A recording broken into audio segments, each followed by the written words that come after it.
Uncle আপনার চা। ও ভাই ব্যথা। আমি পানি নিয়ে আসছি।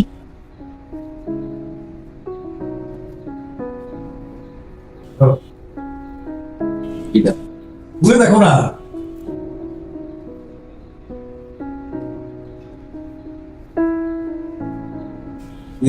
হ্যাঁ এখন দেখাচ্ছ কেন? এটা হচ্ছে আমরা বাড়িটা বন্ধক দিলাম না, বন্ধক রাখলাম না, ওটা হচ্ছে তুমি মেম্বারে আমি বলে রাখছি কোনো চিন্তা নেই, তুমি জাস্ট ব্যাংক থেকে টাকাটা তুলবা, টাকাটা তুলে তাকে দিয়ে দিবা, শেষ। কিসের আর এত চিন্তা? ও আবার ভালো একটা কথা বলি, ডাইরেক্ট আমাকে ফোন দাও, ফোন দিয়ে বলো যে নানু বাড়ি থেকে যেন ডাইরেক্ট আমাদের বাড়িতে চলে যায়, ঠিক আছে? আগের মাথায় কখন কি বলছি, আমাদের সম্পদের কি অভাব আছে নাকি? তার সম্পত্তি আমরা কি করবো? নানু বাড়ির সম্পত্তি আমাদের দরকার নাই, যেখানে তুমি রাখতেছো না সেখানে আমি কি করবো? আর একটা কথা বলি, সেটা হচ্ছে যে আমার তো ইচ্ছেই ছিল এই বাড়িটা ছুটানো, দরকার কি? আমার আব্বা মা সারা জীবন আমার কাছে থাকবে, এই যে আমি নতুন ফ্ল্যাট নিচ্ছি ওখানে থাকবে, আনন্দ ফুর্তি করবে সারাটা জীবন, এইভাবে আমরা কাটাবো। মাঝে মাঝে মন চাইলে হয়তো আমরা গ্রামের বাড়ি চাইলেও যেতে পারি, তাই না?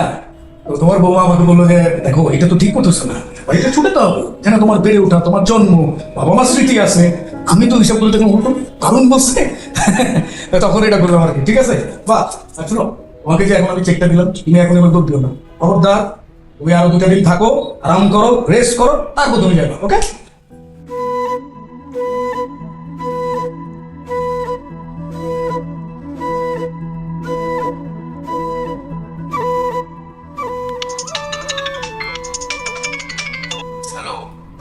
হোসেন, বাবা আমি খাইরুল।